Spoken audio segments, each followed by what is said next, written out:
नमस्कार दोस्तों, फाइनेंस मिस्त्री में आपका स्वागत है। आज मार्केट में एक बड़ा धमाका और एक बड़ा झटका दोनों लगने वाला है। एक तरफ यूएस फेड रेट कट के कारण सेंसेक्स 400 पॉइंट ऊपर चला गया है, लेकिन दूसरी तरफ हमारा रुपया, अरे भाई साहब, रुपये की विकेट गिर गई है। रुपया ऑल टाइम लो 90.48 के आसपास चल रहा है। और बिटकॉइन वालों, दिल थाम के बैठो, क्योंकि सेल द न्यूज ने सबका मूड खराब कर दिया है। पैस, पैसा कहाँ बन रहा है और कहाँ जल रहा है, चलिए डिकोड करते हैं हमारे साथ। सबसे पहले अच्छी खबर, सेंसेक्स ने 3 दिन की गिरावट के बाद आज जबरदस्त वापसी की है। मार्केट 427 ऊपर बंद हुआ, यानी कि 84,818 के लेवल पर। क्यों? क्योंकि अमेरिका के पापा पॉवेल, जेरोम पॉवेल ने इंटरेस्ट रेट 0.25% घटा दिए हैं। जब अमेरिका में ब्याज सस्ता होता है तो पैसा हमारे मार्केट में आता है। टाटा स्टील और आइसर मोटर के शेयर होल्डर आज पार्टी कर रहे हैं।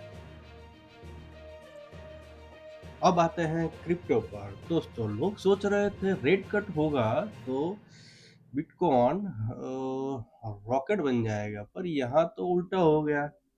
बिटकॉइन अपने $90,000 के नीचे फिसल गया है। इसे कहते हैं by the rumour cell the news. बड़े खिलाड़ियों ने पहले ही खरीद लिया था और न्यूज आते ही प्रॉफिट बुक करके निकल गए। रिटेल इन्वेस्टर बेचारे बेचारे फिर फंस गए।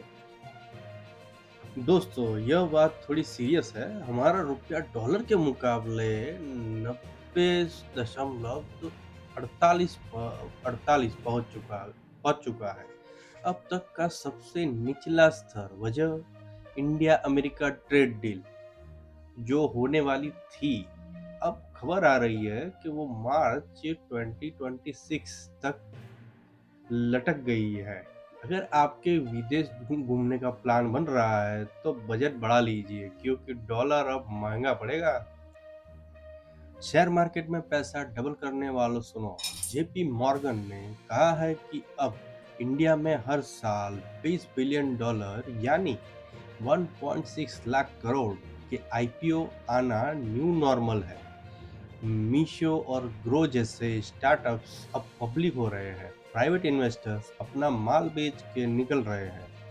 अब बारी हमारी है, लेकिन सावधानी से लगाना।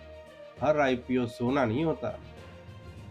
भाइयों, लालच बुरी बला है। सीबीआई ने 1,000 करोड़ के HPZ टोकन स्कैम में चार्जशीट फाइल की है।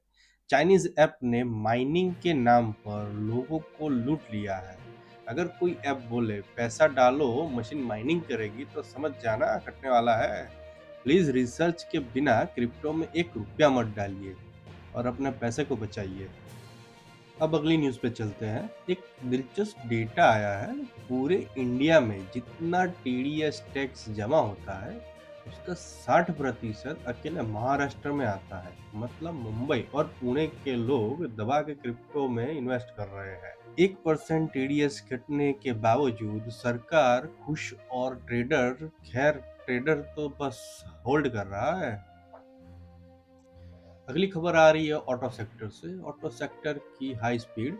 मार्केट में आज ऑटो सेक्टर ने रेल लगाई। निफ्टी और इंडेक्स 1% ऊपर था। आइसर मोटर, रॉयल एनफील्ड वाले टॉप गेनर रहे। जब मार्केट वॉलेटाइल होता है तो लोग डिफेंसिव स्टॉक्स या मजबूत ब्रांड में पूछते हैं। अगर पोर्टफोलियो लाल है तो ऑटो सेक्टर चेक करो, शायद वहां हरियाली मिले। अगली खबर पे चलते हैं, जो इस सेगमेंट की आखिरी खबर होगी। ट्रेड डील का ट्विस्ट।